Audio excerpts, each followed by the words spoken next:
Okay, so welcome to Thursday meditation. Um, let's start. For those of you who've been in any of our sessions for the last week or two, we've been playing around with a little something at the beginning of our meditation. I'm going to review it. You don't have to remove your clothing.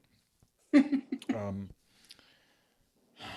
so, what this consists of is just kind of feeling where your scapulas are, the wing bones in the back, and pulling them down.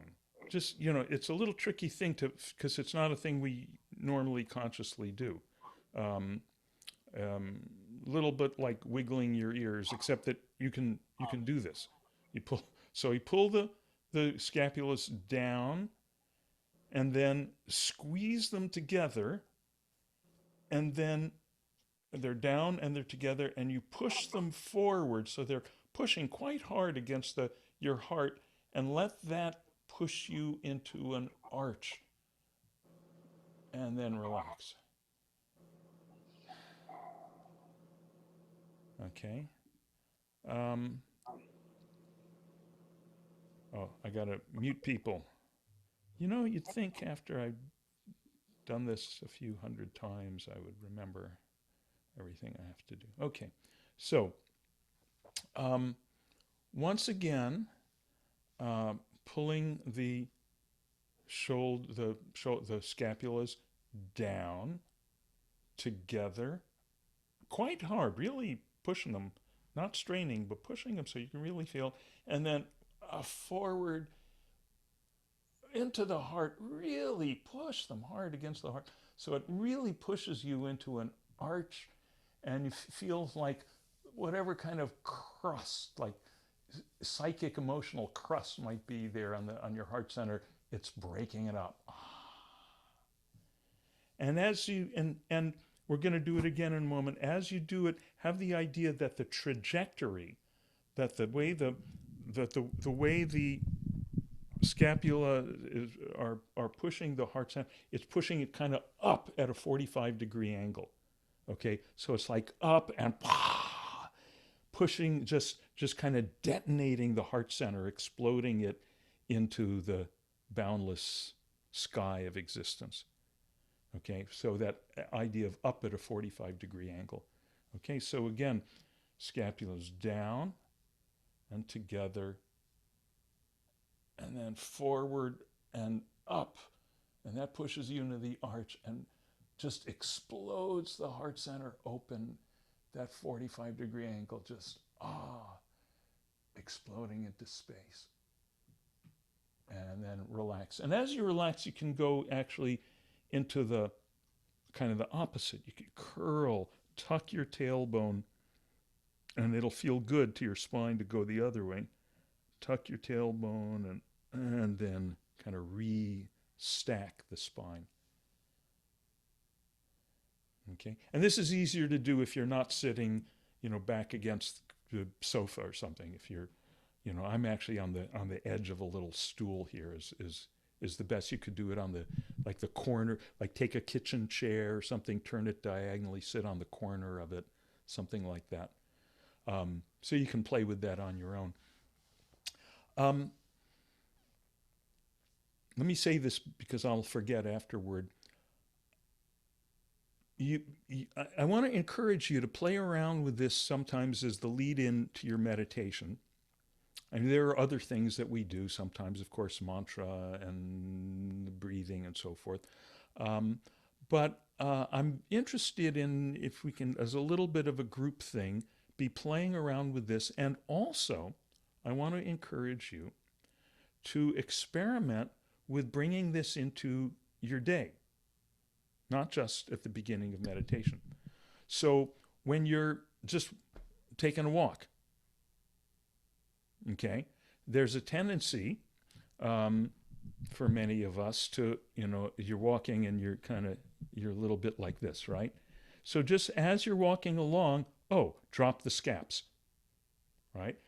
I mean, you don't have to, it's not, Probably not want to do this full thing, but just the idea of dropping the scaps, dropping them down, and some together and some, and you feel it out how much. And what I think you'll find is that that has this this opening quality. So you can be walking around just kind of closed into your thoughts, closed into your energy, closed into your whatever, or you can use this to open up.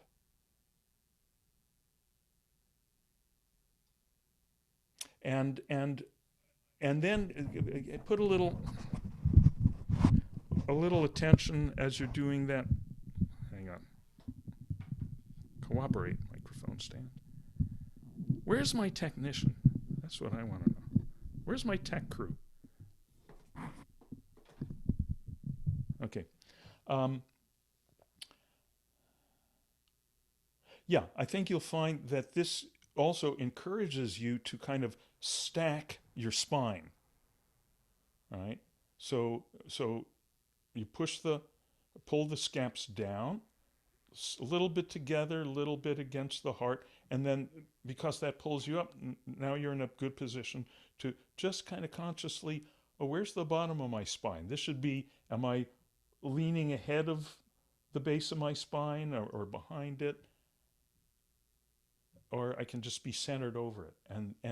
And really, if you put a little attention on that, I think you'll find that it really, the whole quality of just walking down the sidewalk becomes much more centered, balanced, open. And this can be a part of integrating this opening that takes place in meditation into moment by moment life. Okay? Is that making sense? You hearing that? Any questions about this? Okay, good.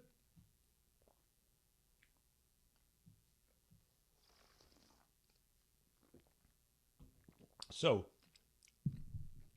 let's have another cup of coffee. And let's have another piece of pie. Okay, so let's sit comfortably, ideally with your back not lost in a bunch of cushions. But if, depending on your physicality, if that's what's optimal for you, that's fine too.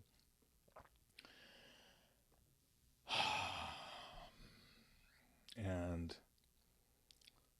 let's close the eyes. Let's take a nice, slow, deep breath.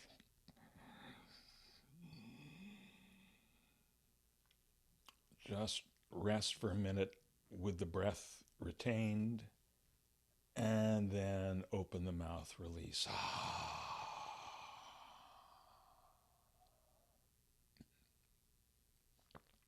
Let's pull the scaps down, together, forward, pushing them quite hard into the heart, pushing yourself into an arch, opening up the heart center, 45 degrees into the endless sky, and then relaxing into an arch.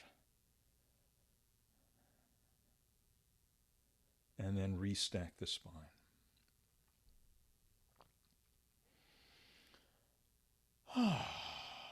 Okay.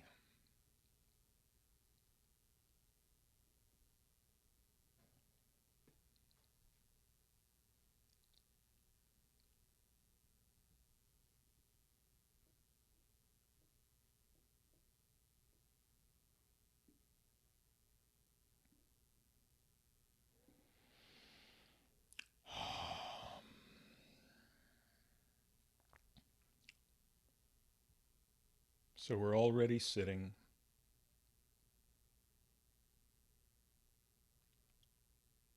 Nothing we have to do to be sitting.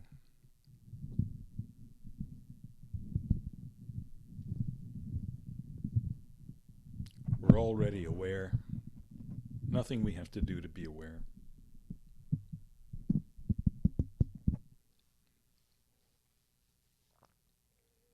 We're already present. Nothing we have to do to be present. Try to stop being present.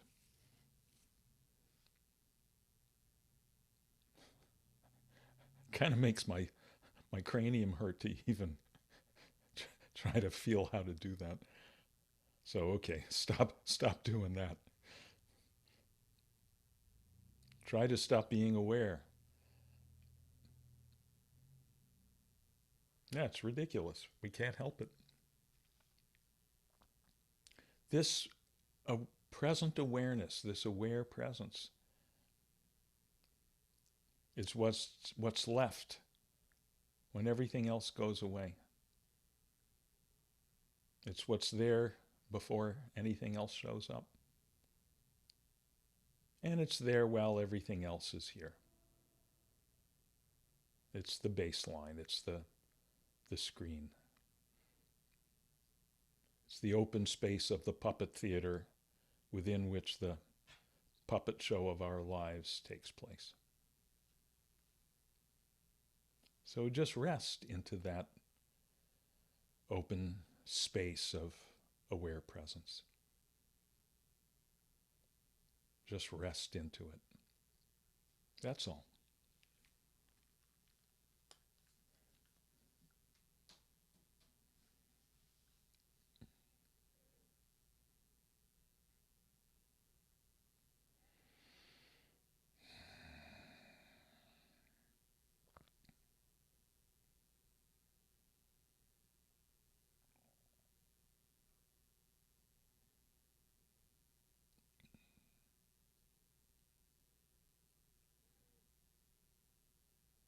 Not trying to concentrate, not trying to control the mind or have special experiences or be mindful or monitor what's going on, or I don't know, what have we left out? Whatever it is, don't try to do it.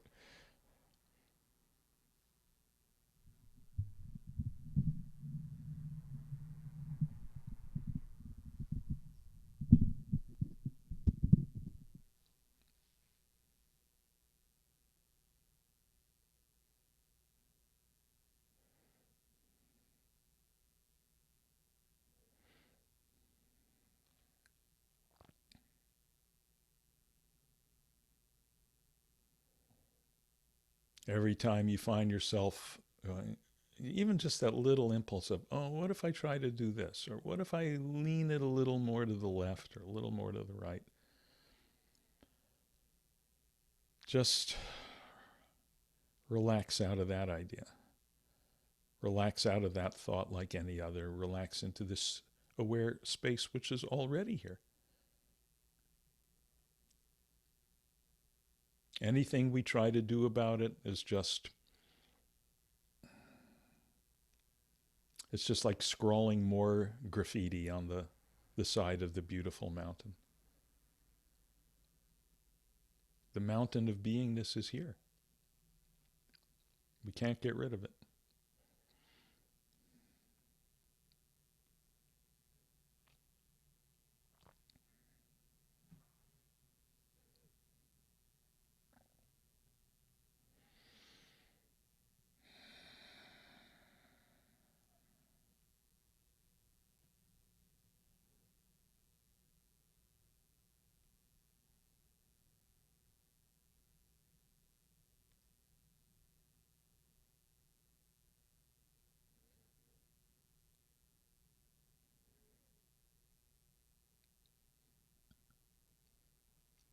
Thoughts show up, fine.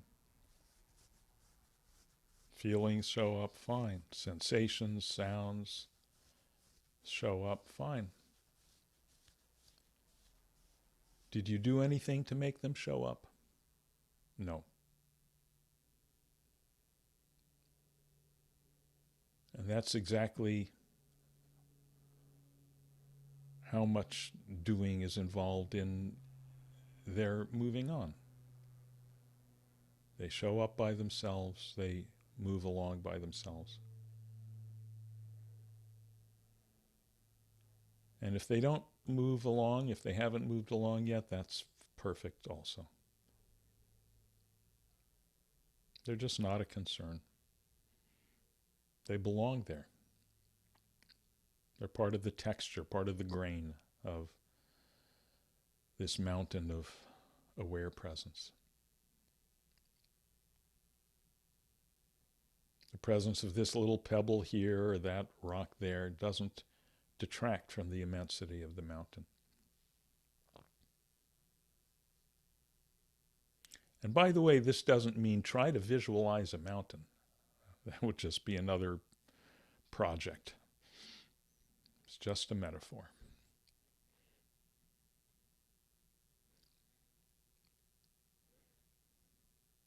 We've given up all projects. What a relief.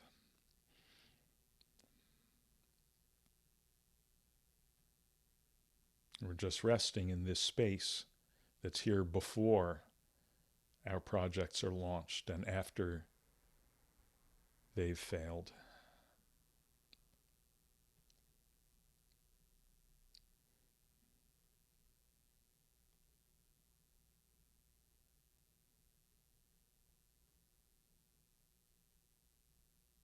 The simple, undying, unborn space of beingness.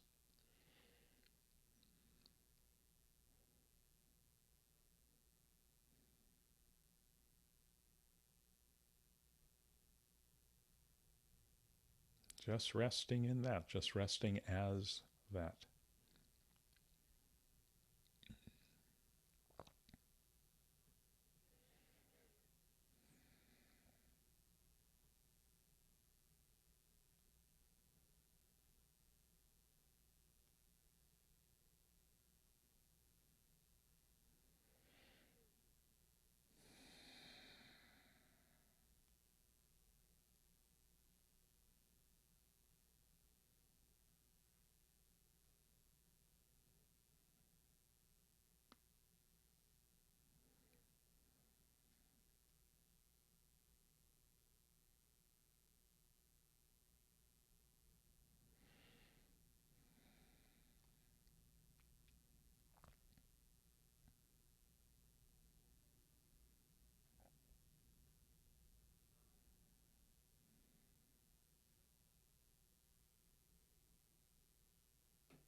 Anytime you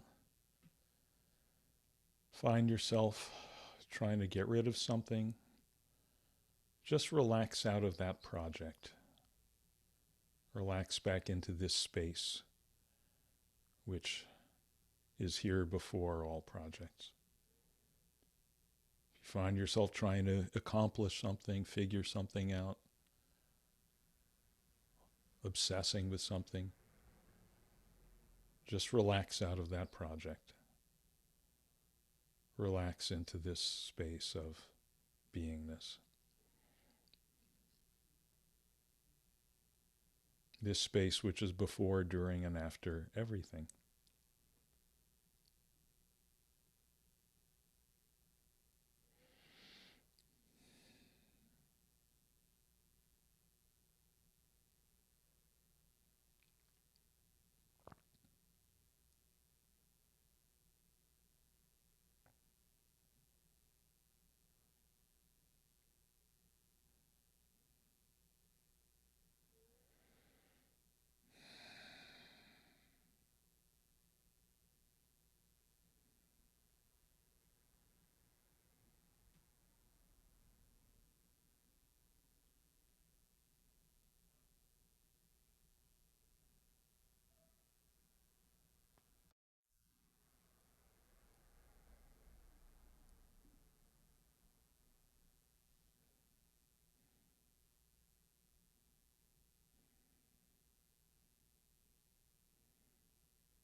If you find yourself dwelling on, well, wait, what am I going to fix for dinner? Or, how am I going to have that awkward conversation? Or anything else in the so-called future. Let's just assume for now that we've been liberated from the future. Instead of assuming that it's going to happen, because who the hell knows, just for a change, let's assume it's not. This is it. We bought a one-way ticket into this meditation, just sinking into the beingness. And we're not leaving a little rope ladder to crawl out.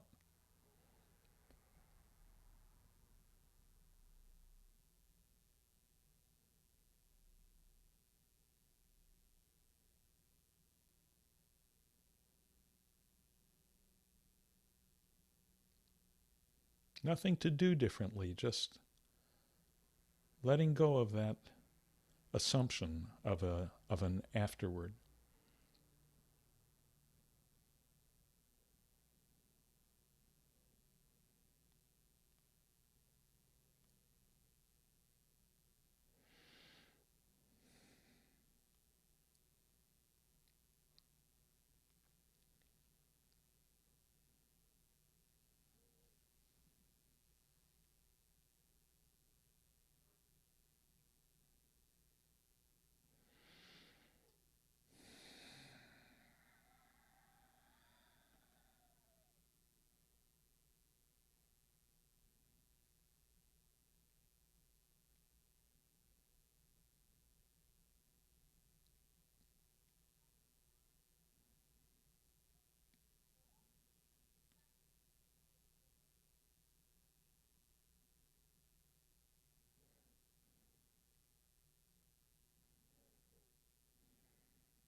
So leave the eyes closed. Take a few minutes to gently ease the body back to a more active state.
And when you feel ready, you can slowly open the eyes. Always, always take your time.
So yeah, always take your time coming out. So the body doesn't get jarred. The body can be very deeply settled, more deeply settled than we realize, because it happens so naturally, so kind of sneaks up on us. And if we come out too fast, it can be jarring, actually.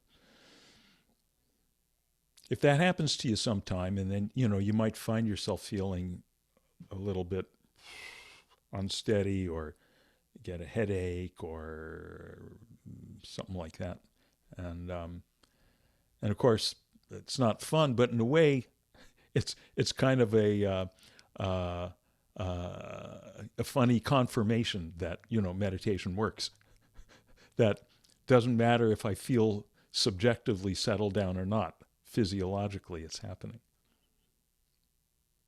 The very first conversation I had with Maharishi was in 1968 in Squaw Valley, Lake Tahoe, and he led a meditation, and at the end he was emphasizing coming out slowly, and he would always do everything by the clock. He would say, take at least 2 to 3 minutes to come out, and I said, but Maharishi, what if you smell smoke? He said, in 3 minutes the whole house won't burn down.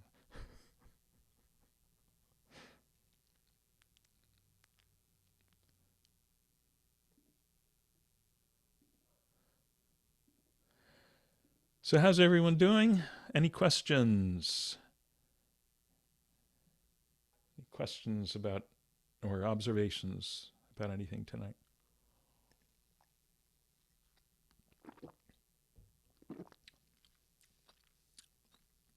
I want to mention, because just Marie, aka Dr. Trudeau, coming back reminded me, I've been doing the New York Times crossword puzzle a lot lately. That's become my new favorite thing.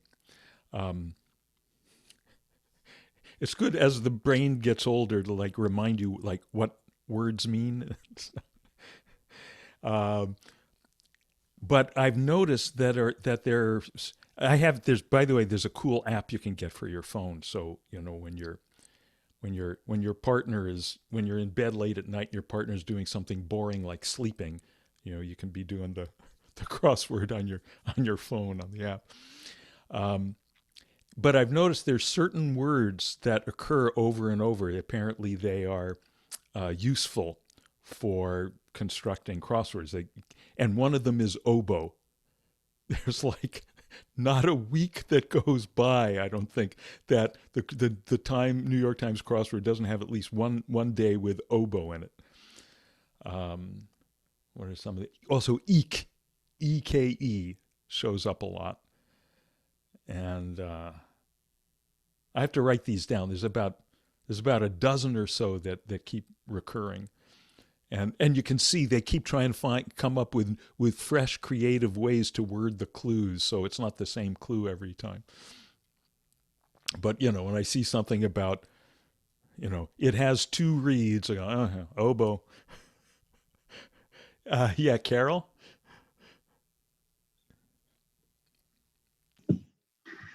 So I'm not going to go on about music, Okay. the oboe, or the New York Times crossword puzzle. I was having so much mid-back pain through this. Mm. And I had to keep adjusting. I know one of my issues when I meditate is I like stick my head out and up. And I know that's, Mm-hmm. there's stress. There's stress. And I Mm-hmm. guess I was feeling a lot of stress in my back, and I had to keep kind of switching positions. I think it was subtle, but I don't even know if it was subtle. Mm-hmm. Um, anyway, it just doesn't usually happen. And I'm not expecting you to be able to explain it to me or anything, but. Well, I can always make something up. I don't know if you've noticed, I do that a lot. Um, My dad used to say, "Are you sure you don't know? Then I'll tell you." yeah, right. Right. No, this was a great discovery of mine. All my years of teaching school, I realized, those kids sitting there in the classroom, they don't know. That's why they're called students. So, I'll, so I can get away with this. Actually, I'll get back to your question in a second. No, it's okay. It was no. I'm going to get back to your question, but just while I'm thinking of it, because some of you know, I'm working on a new book right now, which is about, it's like the, Enlightenment dimension as seen in Western literature, and I'm in the middle of writing my chapter on Moby Dick. Okay, and I have to chuckle because for the 30 or so years that I taught American Lit as a high school teacher, Moby Dick is always too long to it's this whale of a book. It's like 600 pages. So we can't have them read Moby Dick. So I would always have them read a short story by Melville, usually Bartleby the Scrivener, which is hilarious. You check it out. You can find it online, Bartleby the Scrivener. But I would always spend a day talking about Moby Dick and how incredible it is and how fabulous it is. And I would tell them, look, this is a book which you must read before you die. I would say those words every year. Okay? I had never read it. Okay. So I wasn't exactly lying. I never actually said I've read it, but I just said, I implied it. So now the Lords of Karma have caught up to me because I'm writing this book. I've got a contract. I got a deadline. So I had to read Moby Dick. So, what are we talking about? Oh, yes. Okay. Making things up to your back. So let me ask you, has this happened? Is this the very first time this has ever happened, or has it happened before? No, I really haven't experienced such like physical pain. Now, I don't know if it's from the exercise that I did before or I love the scapula thing because I Right. know that I do have issues with standing up straight. Mhm. Um, and that will really help when I Yes. walk. I Yes. think that will, Yeah. hopefully I will remember that. Um, but it was like Right. I And you, couldn't stay and here. I felt like I underneath, yes, the present moment and yeah. awareness Mhm. is there. The Mhm. blank slate, but I kept going elsewhere, and I don't know. There was the focus on the Yeah. pain and then other stuff. Right. Now, you were with us last week when we did this Mhm, scapula exercise and you didn't have any problem from it. mhm. Not Okay. that I know of. Okay. Just because this thing is new, I want to make sure that, that introducing that new thing hasn't, brought about this pain. It sounds like probably not, but I would say make sure you're not straining at it. Okay. Maybe back off of it. Maybe don't do it at all for a day or two and then reintroduce it, quite gently at first. And make sure Well, that's not stirring I up. I do have a question about when we're doing it because I Mhm. noticed I would like you're giving the instructions and I'm holding my breath. Right. Thank you for mentioning that. Yeah. Um, I probably shouldn't be doing that. well, generally, as a general rule, any of this stuff, we don't want to be straining with the breath. Um, first of all, it becomes a little bit more problematic when we're giving instructions because it takes me some time to Of say the course. instructions, right? Um, but okay, we can either do this and, when we're doing the whole scapula business and pushing it forward and arching and then relaxing and curling and then restacking the spine Hmm. in the middle, you can just breathe. Two ways to do it. One is just breathe normally. Just Oh, breathe normally. try to. Okay. Okay? Just breathe normally. But in any case, don't be holding the breath. Okay? The other way to do it is, and I would encourage people to play with this on your own because this would be really in a way, the more correct, the more rigorous, the more digging into it way to do it is start first before you do anything with the scaps. Breathe in. Then on the exhale, scaps down, together, forward. So you're exhaling into the arch. And it makes sense. See, it makes sense that it's like as the you're pushing the scaps are pushing the heart, it's almost like they're pushing the air out of you, right? Then as you curl inward, you're connecting. You're connecting. It's like here you're like out of the, it's like bursting out of the body into the. There's this wonderful painting by William Blake called Albion Arose. Might want to look this up, and it's doing this exercise always reminds me of it. It's like his naked original man. He's like Adam before the apple and the fig leaves and all that, and just with just beautiful rainbow light radiating from him, and his arms are outstretched, and is like, yeah, just joy, just complete expansiveness. So we're kind of doing that on the exhale. So first breathing in, and then the scaps and the arching on the out breath. And then so that's expanding. Whoa, we're blowing ourselves out into the far horizon. We're out of the body. And then on the inhale, it makes sense. We're collecting the breath and we're collecting ourselves back into the body as we curl. And then restack the spine sitting in the middle. Okay?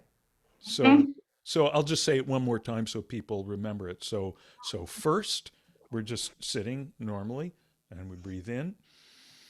Oh, and the breathing in on this is breathing in through the nose and out through the mouth. Okay. Okay? So it's breathing in through the nose and then scaps and arch out. exploding into boundlessness, and then breathing in again through the nose as we reconnect in the curl. And then restacking the spine, you can breathe out again. Thank you. Yeah, you bet. Thank you for asking. And as for the other thing, I would say just, I mean, well, you mentioned two other related things. One was this pain that came up this evening, and the other is it sounds like chronically you have a tendency to find yourself in meditation in a, what is it, projecting forward and the chin projecting up, something like that. Yeah. So just, when you find that's happening, come back. But I would suspect that if you, and it's good because you have a positive feeling about this scapula exercise. You've connected with how this can be a good thing for you. And if you really just then finish with the spine stacked nicely in the middle, and then go into the meditation from there, right? Then when you find yourself going into that uncomfortable, unnatural thing with your chin jutting or whatever it is, rather than, oh, I have to stop doing that, instead, right, instead of trying to get rid of a negative, go to the positive. Instead, go, oh, let me come back to my nice stacked spine. Okay? Good, good, good. And again, carry this into when you're walking around. Just not that whole thing. You could do once in a while if no one's looking, but just walking around in that nice upright place, and with the scaps down as you walk. That you can always pull the scaps down, and maybe a little together, a little bit forward, and a little bit just exploding into the universe as you're walking your dog in the neighborhood. It's great. Dean, can I would Yes, like please. to say something. Hi. I'm Hi. not hi. I'm not trying to be an expert. It's really good that you're starting, in my opinion, that you start the sessions recently Mm-hmm. with physical exercise. Yes. I would call them yoga, Mm-hmm. because really it helps then to sit in silence, quiet. But from my experience, and as I teach, when you inhale, you Mm-hmm. actually lift your chest. And when you exhale, you release it back down. And that's Mm-hmm. just a good kind of a back bending. Mm-hmm. And perhaps for some people who don't do regular yoga Mm-hmm. practice, perhaps it's more benefit for them to stand up, like Tadasana, Mm-hmm. mountain, standing Mm-hmm. up on both feet, and do it that way rather than sitting, because maybe they're not sitting correctly, meaning Mm-hmm. Mm-hmm. sit downs, the feet on the floor, etc., etc. And if they never Right. experienced that, perhaps sitting. And there's a pose in yoga that we call cow and cat. It's Yes. we are arching the back and inhaling, and then curling into the cat, exhaling, bend. So it really expands the spine, and we believe it brings flexibility. You become conscious of your posture, and it releases the emotions. And Mm-hmm. many times it's like the chicken and the egg, that the emotions affect our physical, the strictness, the tension of the muscles. And then also sometimes the physical, if it becomes a pain, it affects our emotions. So it's Right. back and forth that we need to release. And I Right. thank you. I think it's really important that you start doing it now. Mm-hmm. Uh, Yep. Yep. No, thank you for I absolutely. I don't do much with this in my teaching because I'm not a yoga teacher, but I do it. Yaf and I every morning we're on the rug right here, yeah, great. uh, and I've been doing that. I've been doing that virtually every day of my life since I was something 18 years old. Um, and I, I do feel that it has something to do with the fact that I feel pretty good Right. now that I'm a little bit older than 18, it really, I mean, to me, that's just like, I kind of forget to mention that just because I just like, I'm sure I'm wrong, but I just kind of assume, oh, everyone does that. Of course you, right. I'll be happy if you want in the future, like for two minutes or so, to instruct people sitting on a chair with the feet correctly on the floor and Ah, sitting and yeah. do hands on the knees and doing this cow and cat. Yeah, You yeah, yeah. Great, on a great. chair. Yeah, let's you and I talk. Send me an email, remind me. Right. That'd be great. No, the cow and calf. I Yes. do that. That's a big part of my yoga every morning, and yeah, it's great stuff. Do it on the And chair. I was doing cat and cow Cat and cow. Yeah, in my stretching, the cool down of the exercise I was doing right, from 5 to 6. I do yoga and all that. right. But I do know I do. I mean, this is just interesting doing it the sitting up, Yeah, like hmm, you were saying, Yehudi. That. yeah. Don't hold your breath. Move it with the movement. Right, Yes, right, right. and that's always a problem of mine. I have to be very conscious of the breath. In yoga, in more vigorous exercise, absolutely. So Yeah. thank you, but it helped me to be more aware of this conversation. Mm-hmm. So Mm-hmm. thank you. Yep. Yep. Yeah. Do what do. It's about doing what works for you, and it's not one size fits all. Hmm. There are some people are going to find, oh, the breath this way. Some people is going to be more the breath. There are kind of general principles that, because we're not the first people to try this stuff. It's been going on for centuries. Certain principles that seem to be pretty much right for most people most of the time. Um, and and spinal energy is real. Okay. Um, I don't go into this much in the context of meditation, but those of you who may have read, sometimes in books you read about, the chakras, the energy centers going up the spine, and the kundalini, the energy that rises up that tends to be dormant at the base of the spine, and that in the process of awakening rises up the spine until there's this opening at the top of the head, the crown chakra. And it can kind of sound like, oh, that's some wacky old Hindus dreaming this stuff up thousands of years ago. Uh, but no, it's I can tell you based on personal experience that is real. Uh, and there's a tendency for it to open up by itself. But yeah, doing some yoga, even just some easy, some arching things, some curling things, to a certain degree, it's intuitive. And in fact, one theory of the origin of the asanas, the yoga poses, is that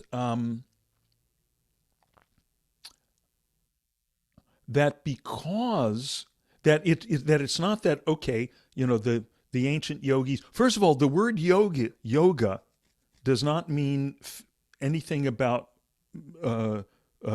physical. It doesn't mean posture. It doesn't mean position. Yoga means union, and it's cognate with. It's related to our word yoke, yoke. When two things are yoked together. And what's being yoked together in yoga is the apparent small, limited individual self, the identity, the Dean, the Lynn, the Yehudit, the Carol, and the boundless true self, capital S self. Now, of course, in reality, there were never two separate things. It just seems that way. There's some temporary confusion while we're and then there's awakening, there's enlightenment, and we go, oh, of course, I was always this boundlessness. Just I all that time I thought I was a wave. I was always the ocean, just expressing through the wave, right?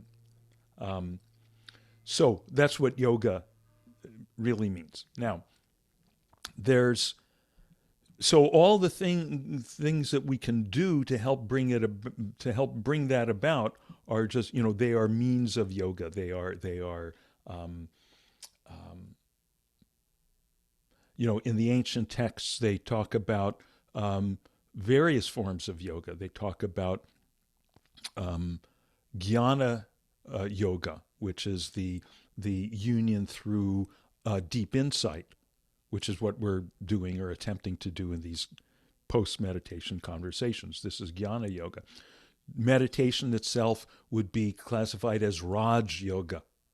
Raj means royal, like, Maharaja is a great ruler, great king. So the royal yoga. Now notice that use of the word, that's not called sitting yoga, it's not called meditation, it's called royal yoga. So, if one's being given priority, that's the one. That's the one. Raj yoga. That's the one to do. If you're only doing one, that's the one to do. And it's good to know that just in case the situation of your body, you've had a stroke, you're just going to be, that's it, you're in the wheelchair from here on in. That doesn't mean you can't be awakened, right? You can still, right? That's the Raj yoga. There's bhakti yoga, which is the yoga through devotion. So we do some of that in the chanting, or that's what you're doing with, loving your kids and your grandkids and your dog and your, whatever, your spouse or partner, if there's one in the scene, opening the heart. All of these go to the same place. And that to a certain degree, when you read the text, they'll talk about, some people, and karma yoga. Okay, karma means action. Karma does not mean mysterious destiny, right? The way people misuse it. Karma means action. Literally, that's the meaning of the word. So karma yoga is the yoga of being active in the world, doing stuff in the world, right? Washing the dishes, brushing the teeth, doing the phone calls, counseling your friends who are, in pain, whatever. Being active in the world, but everyone's active in the world, but that they're not getting awakened from it. What's the secret sauce that makes it not just karma, but karma yoga? Is being active in the world while being unattached to the fruits of the action. Okay? Unattached to the fruits of the action, right? Lynn, you know about this stuff, right? And people will often describe this as just, letting the chips fall where they may. And yeah, that's kind of right, but really it's more profound than that. We don't get to let the chips fall where they may. The fucking chips are going to fall where they fall. We have no say in it. It's recognizing that. It's recognizing that Gandhi is supposed to have said something like, no matter what you do, it will be completely unimportant, but it's crucially important that you do it. Right? We do the stuff, and we do it we do it as conscientiously and as impeccably as we can, and with the profound understanding that the result is going to be whatever the result is. Right? And if you can really do that, it's very enlightening. So in the text they'll describe these different people, and they talk about how and the real kind of the ur text for this stuff is the Bhagavad Gita, when they describe, okay, the karma yogi is like this and the bhakti yogi is like that. The reality is we all do all of them to some degree, or it's, why not? I mean, right? You gotta be active. You gotta participate in karma. Why not use it as a means of awakening?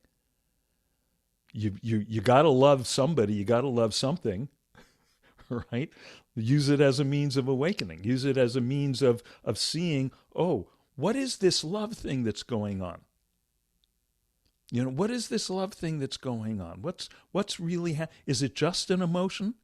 It can seem like just an emotion, but for example, those of you who are parents, and you've experienced the birth of the baby, and then you have there's particular emotions that are so precious that you have with a new baby. You don't have those emotions with the when your kid is like 25 or 30 and he comes home and he fixes your computer problems for you and all that. But that doesn't mean you love him less. Right? It means that you're being invited to direct your attention to the fact that there's something deeper, more profound than even those beautiful emotions you had with the newborn. There's something that doesn't change. Right? And that's love. And it's, there's, where is it in the Bible or somewhere? It has that thing, flesh of my flesh, right? Where, what it is it's easiest to see with your children often, because they literally are part of you. That's your DNA walking around outside of you, right? I remember Maggie, my first wife, the mother of my two children, saying how before she had children, the idea of just sacrificing herself for someone else, made no sense. But as soon as she had kids, the idea, oh yeah, my kid was, the truck's bearing down on my kid, I would jump in front of that truck without a second's hesitation. And then she turned to me, she said, this guy, maybe. Right? So bhakti yoga, so what that love experience for our children shows us, and not love experience even, that love situation with our children, even as the experiences change and come and go, what that shows us is that, how does it possibly make sense to sacrifice yourself, your life, for some, and yet you would do that for your kids, don't you? Right? That only makes sense because your connection with them is so deep, no matter what's going on emotionally. Sometimes they're a pain in the ass. Doesn't matter. There's this connection you have with them that's so deep that it's intimate beyond intimacy. It's non-dual. This wave over here, which is Pop, and this wave over here, which is, my son, and this wave over here, which is my daughter, my connection with them is such that in some way, even if we never meditate, we never read books about this stuff, in some way I know, not know intellectually, I know, on the deepest level, that we are not two. Right? And so it makes perfect sense that why try to preserve this little wave here when, our connection is oceanic. Right? So what bhakti yoga is about, and this is really when we're chanting the mantras to the, Ram or Ganesh or whatever, what it's really about is activating that level of connection with everyone, everything. That's the way of bhakti yoga. So some people are more oriented toward that, and that's their main thing. And I've got friends who are beautiful singers, and some of them just incredible musicians, and they're just, when they sing, their heart opens up and through their voice in such a way that it kind of enlivens it for everyone else. For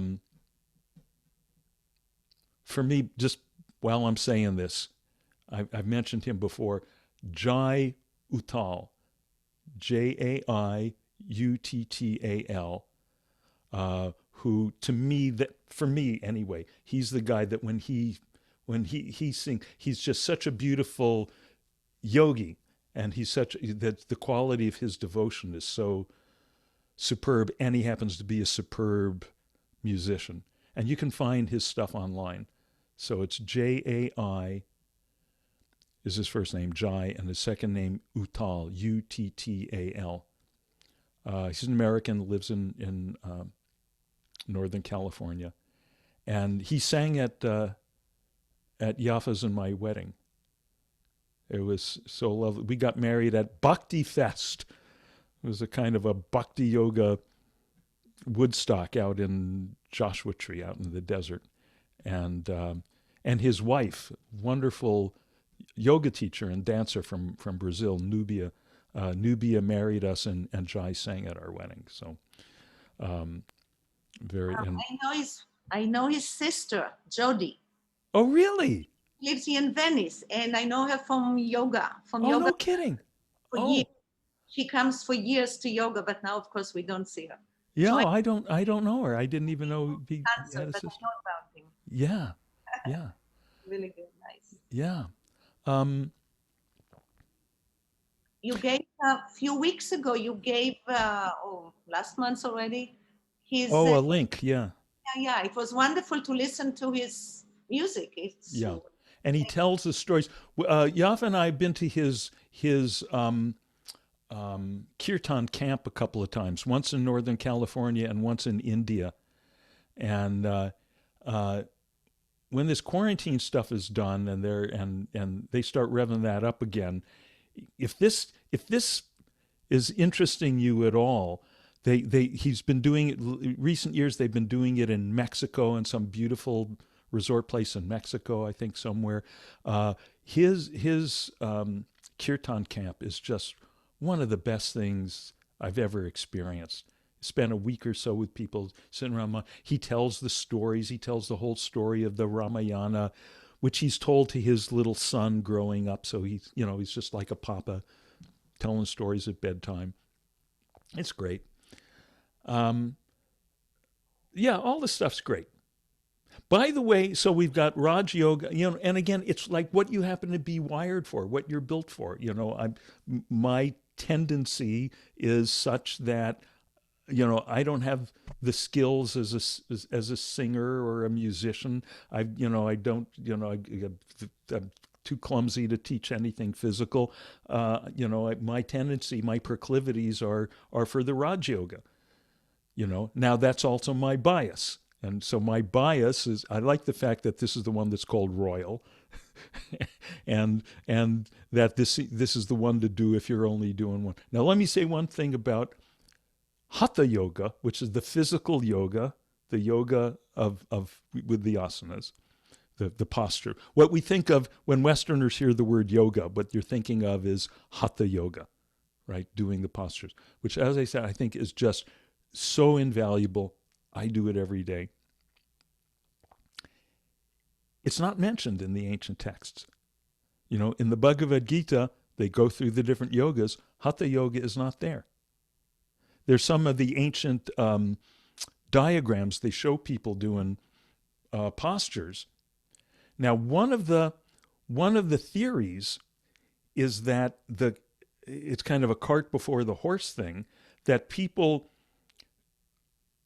way the asanas originated was the yogis, the meditators, sitting in meditation and starting to have the spinal energy come up, which some of you may have experienced, that spinal energy starting to rise and it's like, oh, how can I facilitate this? Like, if it feels it's getting jammed somewhere, and it's finding themselves spontaneously doing arching stuff and curling stuff and twisting stuff and so forth. So that's one theory that they originated that way.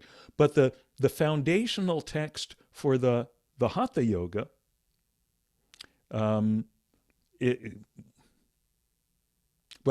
let me back that up. What's considered the foundational text for yoga, right? It's called the Yoga Sutras by Patanjali, right? And all the cat and the cow and the bow and the scorpion and the half lotus and the full lotus and all that, none of those are in the Yoga Sutras. He only says those are all those asanas, right? None of those are there. That wasn't systematized till I think the 19th century, right? he has one sentence about asanas in the whole long text. And what it says is asana. Asana means posture or seat. Seat. And what it says is asana should be steady and comfortable. Period. Asana should be steady and comfortable. And that comes back to what I think, Yehudit, you were saying, which is that the great value of doing the asanas is then you can sit comfortably with the body not, grinding against itself. You can sit comfortably for long periods in meditation and just kind of lose yourself into the boundlessness. So that's there. That idea is there in the Yoga Sutras.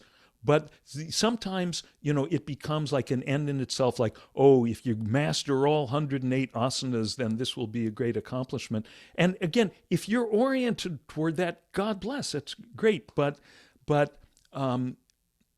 the idea that you have to do that for awakening to take place, I think doesn't add up for me. Okay? Anything else about any of this?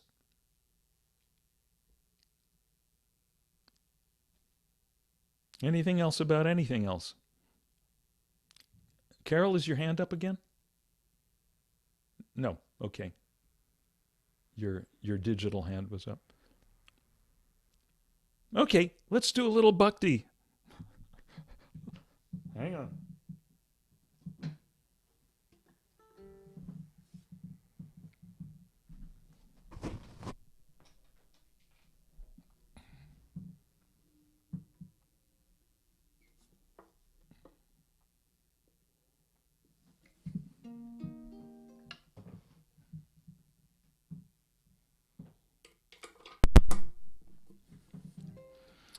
Um,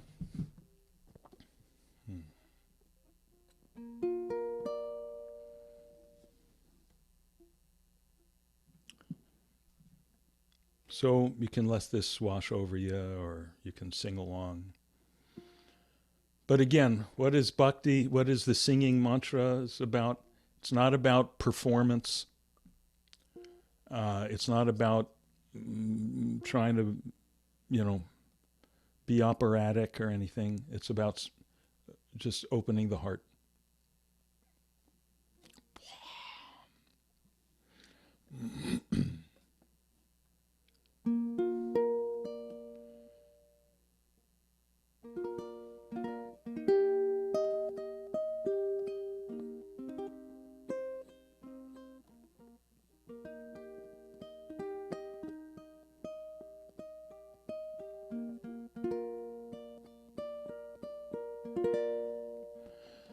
Hare Ram, Hare Ram,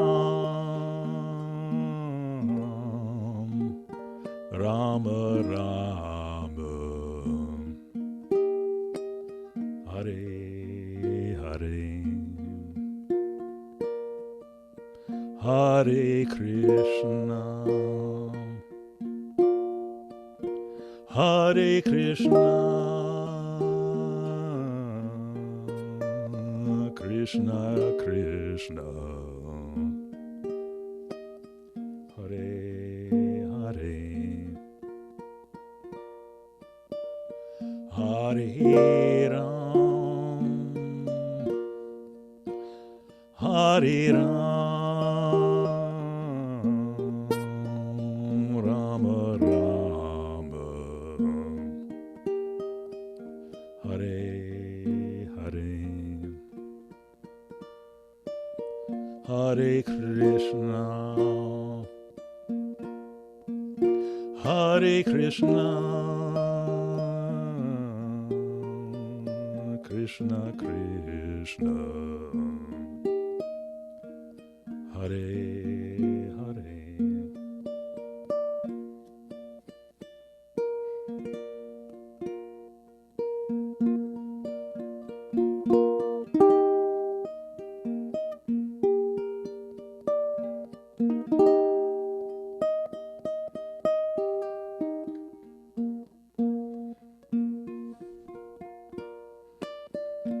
Hare Ram,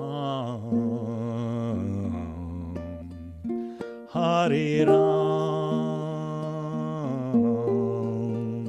Rama Rama, Hare Hare, Hare Krishna,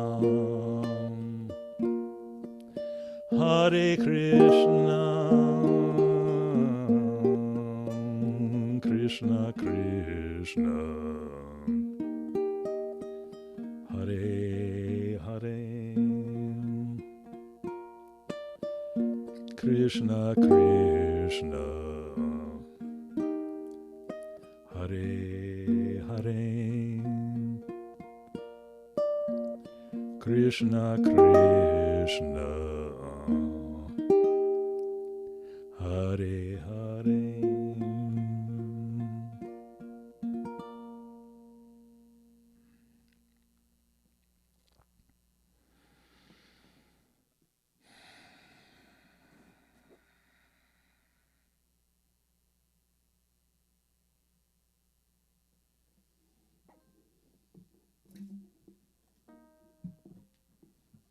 So may all beings swiftly, swiftly, swiftly, right now, if possible, realize that awakening that is so simple, closer to us than everything we think is us. How did we miss it? May all beings swiftly awaken to that happiness without an opposite, happiness that is undying and unborn. And thus may peace spontaneously prevail everywhere. Loka samasta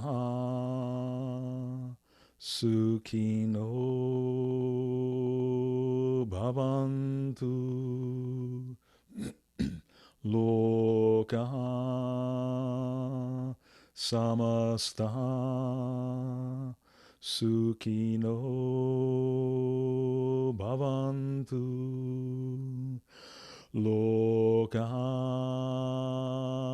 samasta sukhino bhavantu. Om Shanti Shanti Shanti.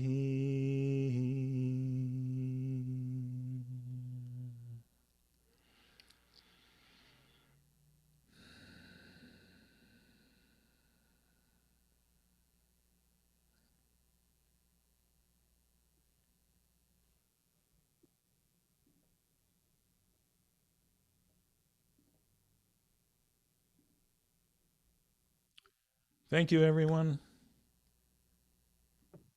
See ya. Thank you, Dean. Thank you, Dean. Have Thanks, fun. everyone. Have a good, Thank you, Dean. Have a good. Have a good. You Okay. too. Yeah. Have a good. Enjoy being.